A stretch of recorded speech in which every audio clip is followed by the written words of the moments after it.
আমি বাংলাদেশ জাতীয়তাবাদী দলের একজন কর্মী হই, নেতা হই, সমর্থক হই, যাই হোক, আমার বাড়ি সিলেটে। I lead my party in Sylhet. তো সেখানে আমি সিলেট করব না, আমি গিয়ে মঙ্গল গ্রহে করব, ইন্ডিয়ায় করব, নেপালে করব।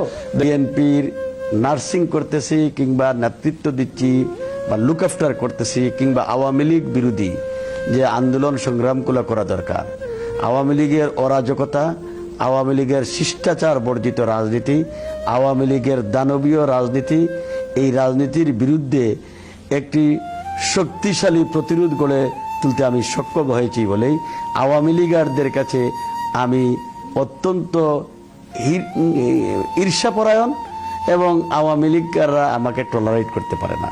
এর জন্যই যে সিলেট বিএনপিতে আমি কেন আছি, আমি বাংলাদেশ জাতীয়তাবাদী দলের একজন কর্মী হই, নেতা হই, সমর্থক হই, যাই হোক, আমার বাড়ি সিলেটে। I lead my party in Sylhet. তো সেখানে আমি সিলেট করব না, আমি গিয়ে মঙ্গল গ্রহে করব, ইন্ডিয়ায় করব, নেপালে করব।